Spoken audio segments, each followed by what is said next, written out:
మనం చూస్తూనే ఉన్నాం లిక్కర్ కుంభకోణాలు, ఇలాంటి పెద్ద పెద్ద కుంభకోణాలు ఇండియా వైడ్గా ఎన్ని జరిగినాయో. కానీ ఈరోజు కల్తీ లడ్డు కుంభకోణం గురించి చాలామంది విశ్లేషకులు మాట్లాడుతున్నారు. ఈరోజు పేపర్లో కూడా చాలా పెద్ద పెద్ద ఆర్టికల్స్ ఎంఫసైజ్ చేసిన ఈ టైం పీరియడ్ని కూడా ఎక్స్ప్లెయిన్ చేసినాయి.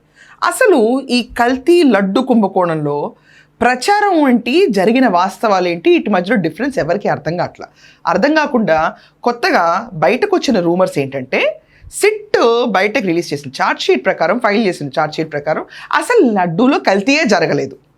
ఇది వైకాపా గవర్నమెంట్కి అసలు ఎక్కడా కూడా తప్పేం లేదు, మేము శుద్ధ పూసలం, అసలు పూసలో గుచ్చితే నెయ్యి ఎంత కారుతుందో మేమంత శుద్ధ పూసలం.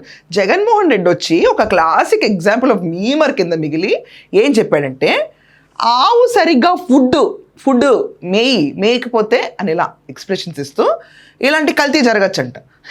బాస్ అక్కడ ఆవు లేదు, ఆవు ఉచ్చలేదు, రెండూ లేవు జగన్మోహన్ రెడ్డి.